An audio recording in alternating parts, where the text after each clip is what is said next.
بسم اللہ الرحمن الرحیم۔ السلام علیکم دوستو، بہت بہت خوش آمدید۔ آج ایک نئی ویڈیو ایک نئے مدعے کے ساتھ جو آج کا واقعہ میں بیان کرنا چاہ رہی ہوں، یہ واقعہ جب بھی پڑھا یا سنا فرتے جذبات سے آنکھیں میری اشک بار ہو گئیں۔ ایک دفعہ نبی کریم صلی اللہ علیہ وسلم کا جب ظاہری طور پر اس دنیا سے پردہ فرمانے کا وقت آیا نا، اس وقت آپ نبی کریم صلی اللہ علیہ وسلم کو شدید بخار تھا۔ آپ نے حضرت بلال کو حکم دیا کہ مدینہ میں اعلان کر دو کہ جس کسی کا حق مجھ پر ہو وہ مسجد نبوی میں آ کر اپنا حق لے لے۔ جب مدینہ کے لوگوں نے یہ اعلان سنا تو آنکھوں میں آنسو آ گئے اور مدینہ میں کوہرام مچ گیا۔ سارے لوگ مسجد نبوی میں جمع ہو گئے۔ صحابہ اکرام رضوان اللہ کی آنکھوں میں آنسو تھے، دل بے چین اور بے قرار تھا۔ پھر نبی کریم صلی اللہ علیہ وسلم تشریف لائے۔ آپ صلی اللہ علیہ وسلم کو اس قدر تیز بخار تھا کہ آپ کا چہرہ مبارک سرخ ہوا جا رہا تھا۔ نبی کریم صلی اللہ علیہ وسلم نے فرمایا، اے میرے ساتھیو، تمہارا اگر کوئی حق مجھ پر باقی ہو تو وہ مجھ سے آج ہی لے لو۔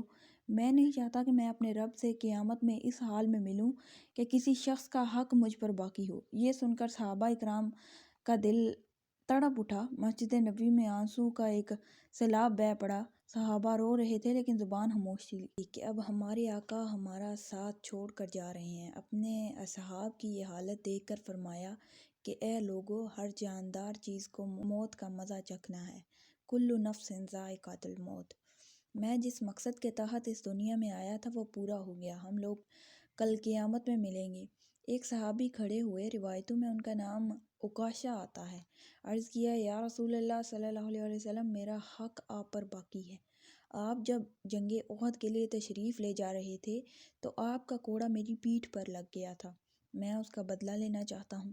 یہ سن کر حضرت عمر فاروق رضی اللہ تعالیٰ عنہ کھڑے ہو گئے اور کہا، کیا تم نبی کریم صلی اللہ علیہ وسلم سے بدلہ لو گے؟ کیا تم دیکھتے نہیں کہ آپ صلی اللہ علیہ وسلم بیمار ہیں، آپ کو بخار ہے؟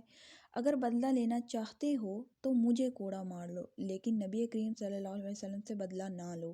یہ سن کر آپ صلی اللہ علیہ وسلم نے فرمایا، اے عمر، اسے بدلہ لینے دو، اس کا حق ہے۔ اگر میں نے اس کا حق ادا نہ کیا تو اللہ کی بارگاہ میں کیا منہ دکھاؤں گا، اس لیے مجھے اس کا حق ادا کرنے دو۔ آپ نے کوڑا منگوایا اور حضرت عکاشہ کو دیا اور کہا کہ تم مجھے کوڑا مار کر اپنا بدلہ لے لو۔ صحابہ حضرات یہ منظر دیکھ کر بے تحاشا رو رہے تھے۔ حضرت عکاشہ نے کہا کہ اے اللہ کے رسول صلی اللہ علیہ وسلم، میری ننگی پیٹھ پر آپ کا کوڑا لگا تھا۔ یہ سن کر نبی کریم صلی اللہ علیہ وسلم نے اپنا کرتا اتار دیا اور کہا کہ لو، تم میری پیٹھ پر کوڑا مار لو۔ یہ منظر دیکھنا تھا۔ پیٹھ مبارک دیکھ کر حضرت عکاشہ نے کوڑا پھینکا اور جلدی سے دوڑتے ہوئے گئے اور حضرت محمد مصطفیٰ صلی اللہ علیہ وسلم کی پیٹھ مبارک کو چوم لیا اور کہا، یا رسول اللہ، فداک ابی و امی، میرے ماں باپ آپ پر قربان، میری کیا مجال کہ میں آپ کو کوڑا ماروں؟ میں تو یہ چاہتا تھا کہ آپ کی پیٹھ مبارک دیکھ کر اس پر لگی مہر نبوت کو چوم کر جنت کا حقدار بن جاؤں۔ یہ سن کر آپ صلی اللہ علیہ وسلم مسکرائے اور فرمایا، تم نے جنت خود پر واجب کر لی۔ سبحان اللہ۔ آخر میں دعا تو میں یہی کرنا چاہوں گی کہ اللہ تعالیٰ ہمیں بھی نبی کریم صلی اللہ علیہ وسلم سے سچی محبت کا جذبہ دے۔ آمین ثم آمین۔ وآخر دعوانا الحمدللہ رب العالمین۔ شکریہ۔